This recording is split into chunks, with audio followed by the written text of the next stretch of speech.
vamos a presentar a nuestro primer expositor, el doctor Ezequiel Gómez Caride. Ezequiel, gracias por acompañarnos no solo esta vez, sino muchas otras veces. Ezequiel es doctor en Currículum e Instrucción por la Universidad de Wisconsin-Madison. Es licenciado en Ciencias de la Educación, profesor en Ciencias de la Educación y maestro de Educación Primaria por la Universidad Católica Argentina. Obtuvo la beca doctoral UBA Fulbright y la beca postdoctorado del CONICET para la reinserción de científicos argentinos. Actualmente trabaja como vicerrector de Investigación y Extensión en la Universidad de San Isidro, Dr. Plácido Marín, y es coordinación del área de investigación del Departamento de Educación de la UCA. Ha dictado clases y dicta actualmente clases dentro del staff de la Universidad de San Andrés.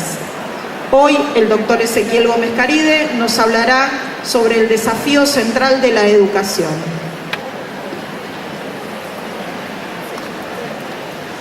La carga. Gracias, Cecilia. Y gracias, Rodrigo, por la invitación. Bueno, cuando me plantearon la posibilidad, la primera pregunta que surgió fue, bueno, ¿y de qué hablamos? ¿Sí? ¿Y de qué compartir? Y rápidamente se me vino a la cabeza, y si hablamos de aprendizaje, hoy en día se habla tanto de tecnologías, bueno, de cambios, de nuevas tendencias, ¿sí? Y si focalizamos en aprendizaje, así que estuve los últimos meses tratando de profundizar un poco en qué es el aprendizaje, ¿sí? Y vamos a empezar con una primera definición.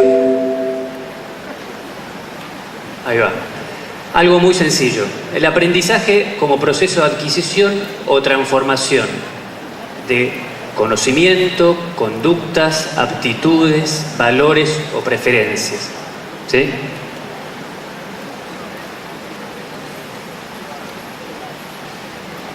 Para allá. Muy bien. ¿Quiénes aprenden? ¿Sí? ¿Quiénes hacen este proceso de adquisición o de cambio? Aprenden algunas plantas que tienen esta capacidad, algunos animales, algunas máquinas hoy en día también tienen esta capacidad, y los seres humanos, ¿sí? Este proceso de adquisición y de transformación que genera algún cambio lo hacen plantas, algunos animales, algunas máquinas y seres humanos. ¿Cómo se aprende? ¿Sí? ¿Cómo aprendemos nosotros? Y todos los estudios marcan que aprendemos generalmente a través de la repetición de experiencias. Si bien hay casos en los cuales uno aprende por un hecho concreto, en general las experiencias repetidas, y esto lo vemos claro en los deportes, por ejemplo, o en algún oficio, ¿sí? Las experiencias repetidas son las que generan el aprendizaje. Y hoy hay algunas, está empezando a haber algunas organizaciones que quieren medir la capacidad de aprendizaje de las personas. Vieron que hay exámenes estandarizados, PISA, ¿sí? Que miden, pero esos miden competencias, ¿sí?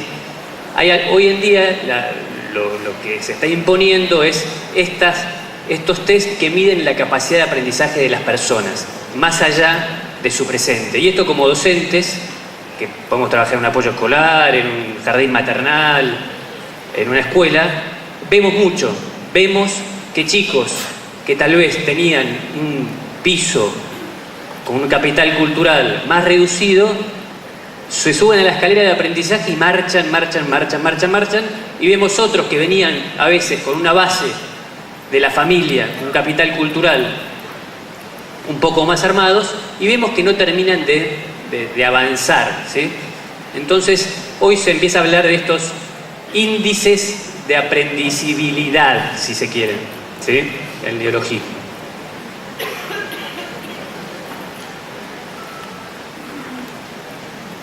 Ahí va.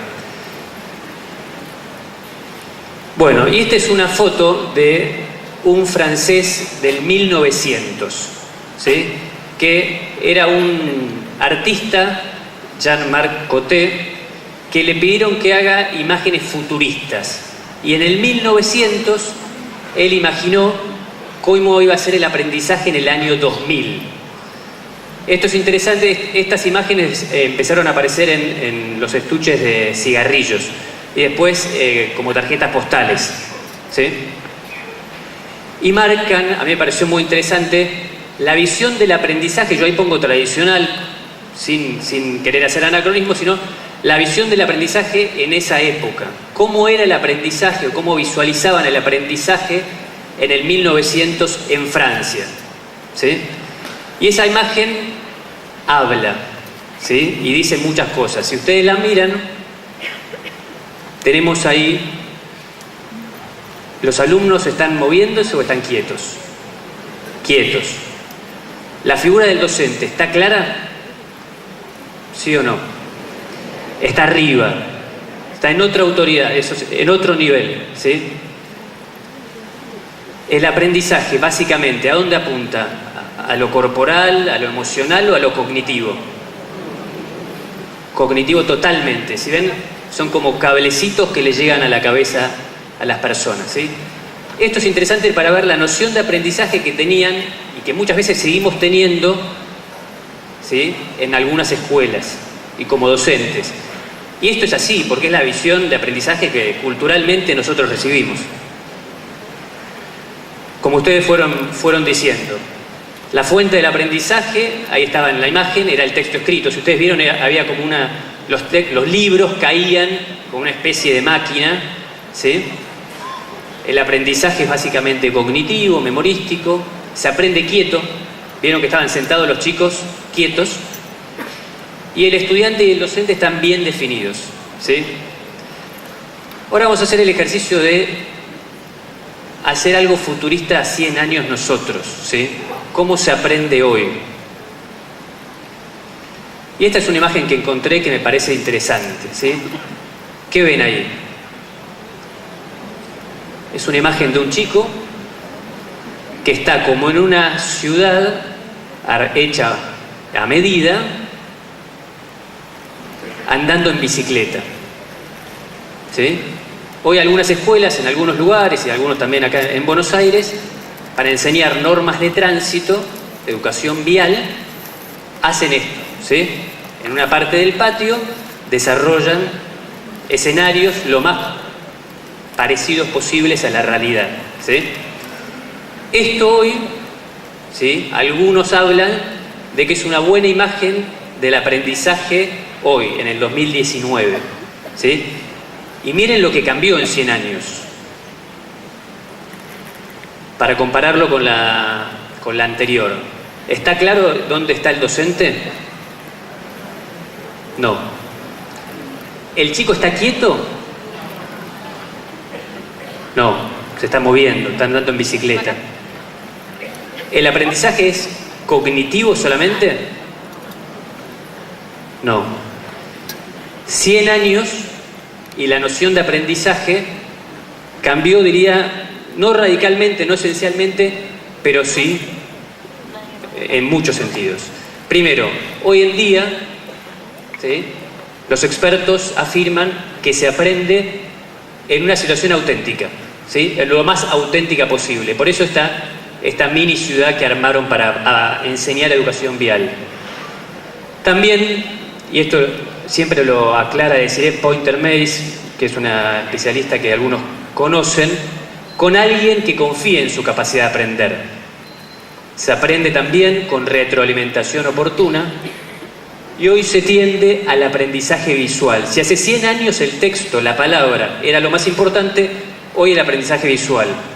Cuando entré la semana pasada acá a la universidad, me encontré con José Luis, de seguridad, y le pregunté, ¿qué hiciste en las vacaciones? Ah, estuve haciendo un horno de barro, me dice. ¿Y sabés hacer hornos de barro? Sí, bajé unos videos de YouTube y me puse a hacer un horno de barro. ¿Y lo probaste? Por supuesto, espectacular, funcionó, ¿sí? Hoy la gente aprende a través de las imágenes. Y YouTube y Google son máquinas impresionantes que están cambiando la modalidad de aprendizajes. Seguramente la mayoría de nosotros, para cambiar algo para la caldera o lo que fuere de sus casas, baja algún video de YouTube hoy en día. Entonces pasamos de un aprendizaje cognitivo, con el cuerpo quieto, de la letra, a un aprendizaje más integral, más visual, con el cuerpo en movimiento. Una palabra sobre estilos y retención. ¿Qué es lo que el ser humano está estudiado que retiene? ¿Sí? Y de las cosas que uno recibe, ¿sí?, a nivel audiovisual, de la lectura, ¿sí?, solamente o queda menos del 20%. Cuando uno está participando, jugando, haciendo ejercicios, discutiendo, haciendo demostraciones, queda entre un 20 y un 75%, retiene, ¿sí? Pero cuando uno está haciendo, ¿sí?, cuando uno hace con otro, cuando tiene esa retroalimentación, ese par al lado, uno llega a retener más del 75%, ¿sí? Y esto es una pregunta que me hacía cuando veía estos números, ¿sí? ¿Cuánto de nuestros tiempos en nuestras escuelas, en nuestros apoyos, en nuestras organizaciones, los chicos están haciendo? ¿Sí? Que está totalmente comprobado que es mucho más efectivo que lo tradicional.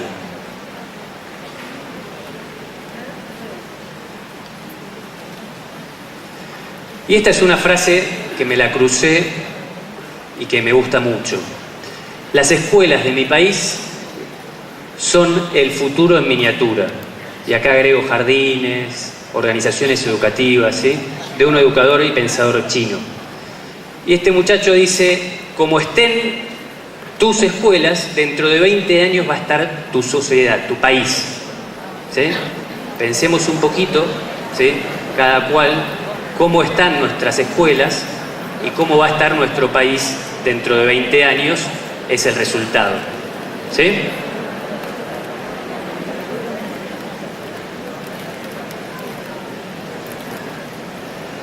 Algunos datos de nuestras escuelas de aprendizaje.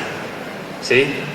Porque siguiendo este pensador chino, él dice hay que mirar las escuelas. Entonces me puse a buscar datos de aprendizaje de nuestras escuelas. ¿Y qué aparece? Aparece que en los últimos años, ¿sí?, aumentó más de 1 millón, o sea, más de 1 millón de chicos ingresaron a la escuela, ¿sí?, lo cual marca una buena noticia para nosotros como país. Básicamente, el ingreso de estos chicos tiene que ver con el ingreso en las dos puntas, como le dicen.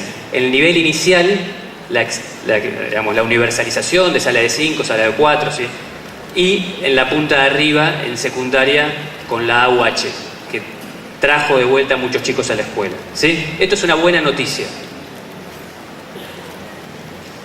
Ahora, algo que preocupa es que 7 de cada 10 chicos en Argentina no llegan al nivel satisfactorio en matemática. ¿Sí? Y esto no es la prueba PISA, estandarizada internacional, esto es datos de Argentina, ¿sí?, de pruebas en Argentina. Entonces eso nos habla de que de acá a 20 años, 7 de cada 10 adultos no van a tener los conocimientos para poder manejarse socialmente en cualquier tema vinculado con lo matemático, ¿sí? Y acá ustedes me dirán, bueno, pero Argentina es grande, ¿sí? Bueno, algún dato de la región 6, ¿sí?, que es la nuestra, que es la que mejor indicadores tiene en la provincia de Buenos Aires. ¿Saben cuántos chicos no tienen los conocimientos básicos en matemática?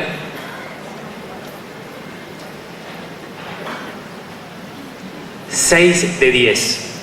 ¿Sí? En la región 6, que tiene los mejores indicadores de la provincia de Buenos Aires, 6 de 10 chicos no van a poder manejarse en el futuro, ¿sí?, porque no tienen los conocimientos básicos de matemática. Y ustedes me dirán, bueno, pero nosotros estamos en una escuela católica, parroquial, la región 6 tiene escuelas públicas. La pregunta es, ¿cuántos chicos de las escuelas privadas, ¿sí?, no estatales de la región 6 tienen los conocimientos básicos de matemática?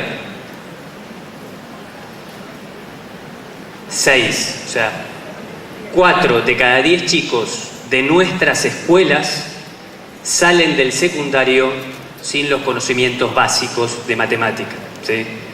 Y acá aparece uno de los problemas grandes que tenemos hoy como escuelas y mañana como país. Lo último es el tema de qué pasó en los últimos años, ¿sí?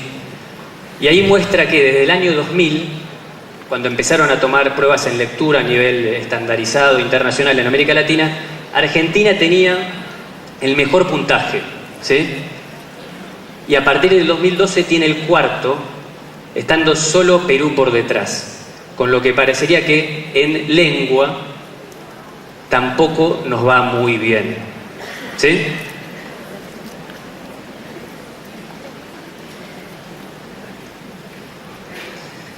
Ahora quiero compartirles 2 minutos de una charla TED que se llama Zombies en la escuela, un poco para escuchar la voz de los chicos, ¿sí? ¿Qué le está pasando a los chicos con esta escuela?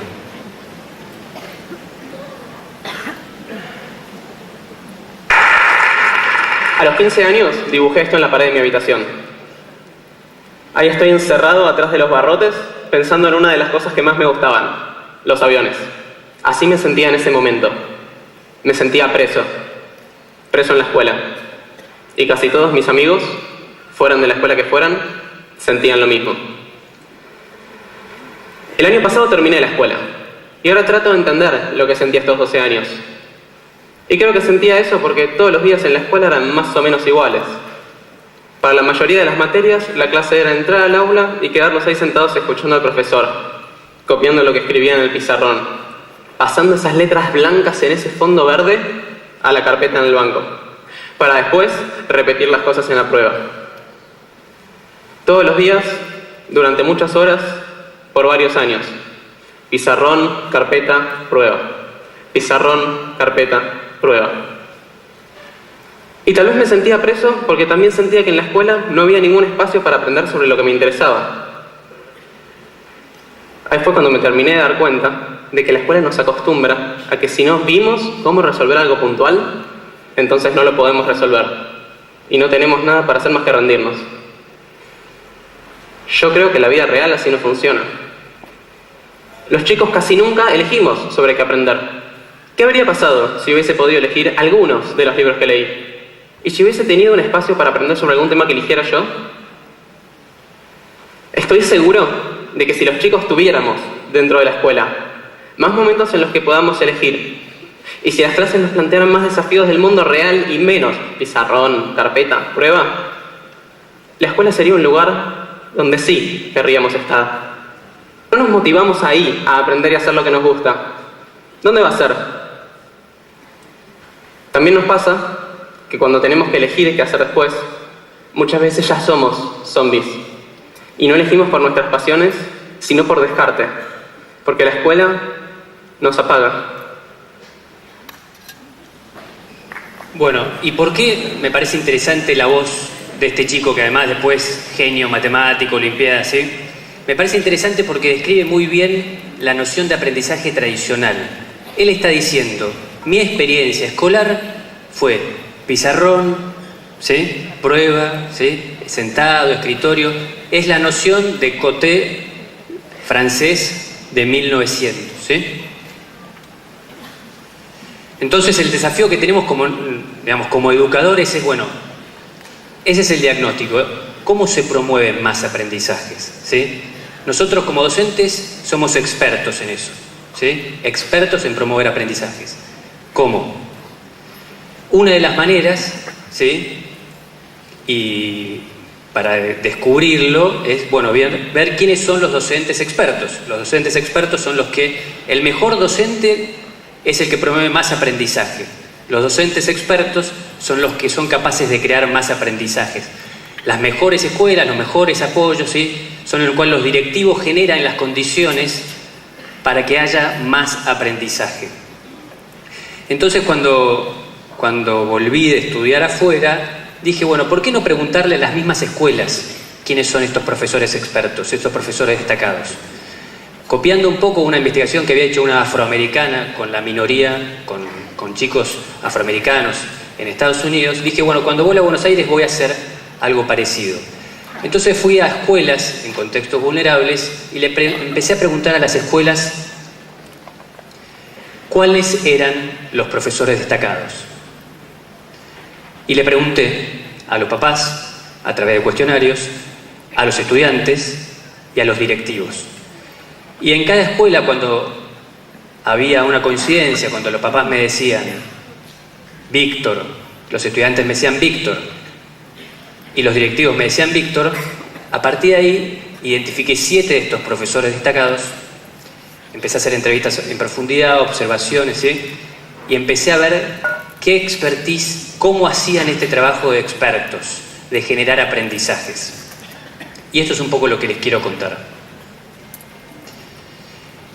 Con respecto a los instrumentos rápidos, no voy a meter en esto, son encuestas, 20 encuestas a estudiantes, padres, madres, 12 entrevistas individuales a directores y profesores destacados y un grupo focal con profesores destacados, además de otro grupo focal con padres. Donde en escuelas secundarias ubicadas en estas localidades, y al ser escuelas en contextos desfavorables, poseían una trayectoria particular, ¿sí? Pero después van a ver que las cosas que surgieron acá aplican. Cuando doy esta charla me dicen, sí, pero eso es buena enseñanza más allá de contextos desfavorables. Y sí, tienen razón. Voy a detenerme solamente en estos 3 ítems, ¿sí? Por una cuestión de tiempo. La voz de los estudiantes, de los directores y de los profes destacados. ¿Qué fue lo que salió cuando le pregunté a los chicos cuáles eran las cualidades, ¿sí?, de los docentes destacados? Y lo que me llamó la atención a mí fue que lo que salió primero fue la paciencia. Por una mayoría abrumadora, ¿sí? Los chicos de estas escuelas dicen que un buen profe, así lo llaman, son los profes pacientes y buena onda. Me llamó mucho la atención porque no estaba vinculado con lo que yo entendía tradicionalmente por el oficio docente, ¿sí? Y hablan de esta capacidad que tienen estos buenos profes de saber explicar. No es el profe que llega y me tira la hoja, no es el profe que llega, la fotocopia o escribe el pizarrón. Y a manera de síntesis, un buen profe para los chicos sabe explicar, tiene paciencia, y si tiene que repetir las cosas 35.000 veces para que yo las entienda, las repite, ¿sí? Eso es lo que están pidiendo nuestros chicos. Y siempre, por supuesto, pedían en términos positivos cuáles son los buenos profes, las cualidades, pero los chicos me escribieron cosas que no le gustaban de los profesores, a pesar de que yo no les pregunté.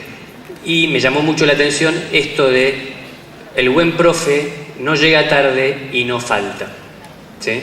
A pesar de yo no haberlo preguntado, ellos lo escribieron en los cuestionarios. Una sola palabra sobre la voz de los directores, ¿sí? ¿Qué es un profe destacado para estos directores?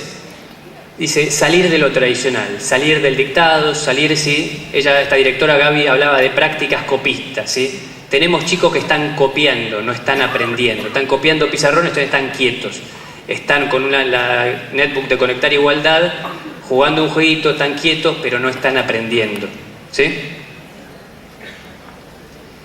Los directivos, esto con respecto al análisis, se habla poco, ¿sí?, de enseñanza en las escuelas, de aprendizaje, ¿sí?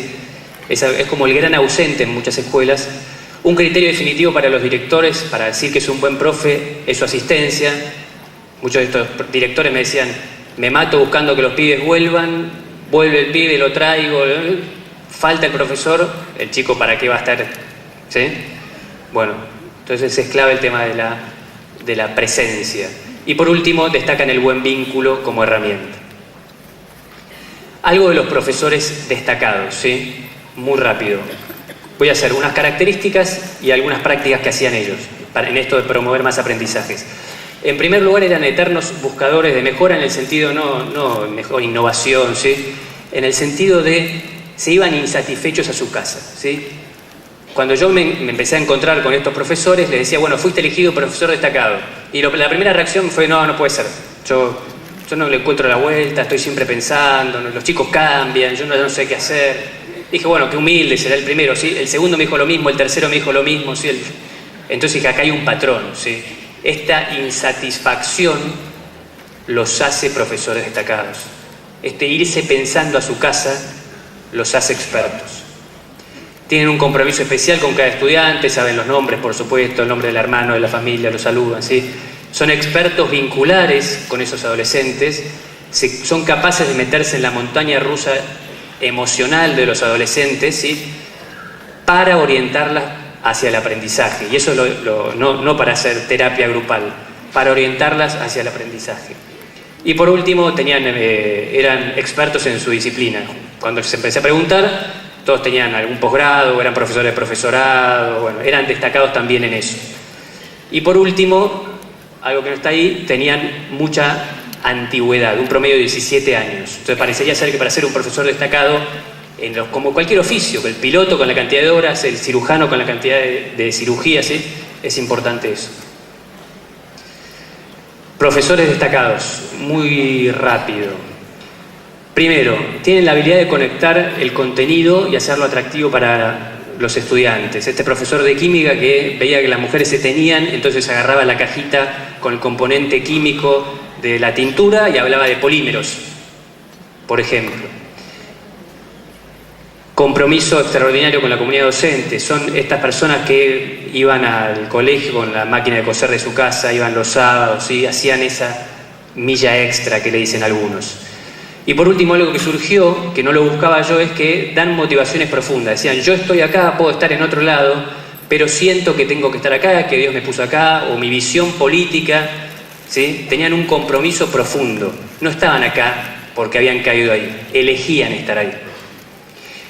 Y por último, todo el tiempo buscan convencer a sus estudiantes de que tenían una opción diferente, de que podían escribir su historia de manera diferente.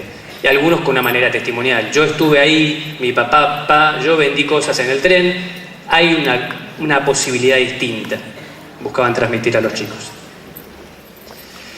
Prácticas de enseñanza. ¿Qué cosas hacían en el aula? Primero preparaban el contexto del aprendizaje. Me acuerdo Silvia Stark, una profesora que pasaba con una cajita recogiendo celulares antes de empezar la clase. ¿Sí? Hubo otra profesora que hacía como los pasillos para que la gente para que ella pueda caminar, ¿sí? en la clase durante la clase. Después desarrollan experiencias significativas a nivel cultural. Una profesora de psicología que empezaba a hablar de la cumbia y ahí hacía psicología. Realizan preguntas constantemente para no perder la atención de los chicos todo el tiempo. Preguntas profundas, no, sí, no. Y si el chico se contestaba otro, volvían a preguntarle, bueno, entonces, ¿qué dijo? ¿Sí? Y por último, proporcionan retroalimentación a sus estudiantes. Esto es extraordinario en algunas escuelas. Chicos que hacen producciones y que los profes no las miran. Estos profesores las miraban. Y para ir cerrando, en cuanto a estrategia más didáctica, utilizan el trabajo en grupos reducidos, emplean el humor durante las clases, creando un clima relajado, miran a los ojos a los estudiantes. ¿Sí? Hay un sociólogo británico que dice, la enseñanza-aprendizaje es un dispositivo de comunicación. El profe que no se comunica no puede enseñar nunca y el chico no puede aprender nunca. ¿Sí? Miran a los estudiantes y hablaban de la importancia del contacto corporal. Decía, con estos chicos que están duros, el primer día le toco la gorra y medio hace así, el segundo día le pongo la mano en el hombro, el tercer día le digo algo de la carpeta y los voy desarmando, me decía Lorena. ¿Sí? El contacto corporal también era una estrategia para promover aprendizajes. Y por último, empiezan de cero cada explicación. ¿Sí? Y esto me costó entenderlo porque a mí me habían enseñado en la facultad que tenía que estar conectado el tema con lo que vimos la clase pasada. ¿Sí? ¿No? A ustedes probablemente les dijeron algo parecido. Y estos profes me decían, sí, pero acá faltan todo el tiempo los chicos. Si yo digo, bueno, lo que vimos la clase pasada, la mitad está fuera de combate. Entonces lograron desarrollar esta habilidad de empezar de cero cada clase para poder enganchar a los que iban aterrizando. ¿Sí? Lo que defino como una especie de darwinismo pedagógico que lograron hacer estos profes para sobrevivir. Entonces, si ustedes preguntan qué son estos profes destacados, ¿sí? ¿Y qué es el aprendizaje, para volver a la diapositiva inicial? Yo diría que estos son expertos en aprendizaje entendido como desarrollo del otro. ¿Sí? Estos profes hacían que sus alumnos crezcan. Y el desafío que tenemos nosotros como profes es que el pibe cuando salga de nuestra clase, salga de nuestro colegio, esté cambiado, haya crecido.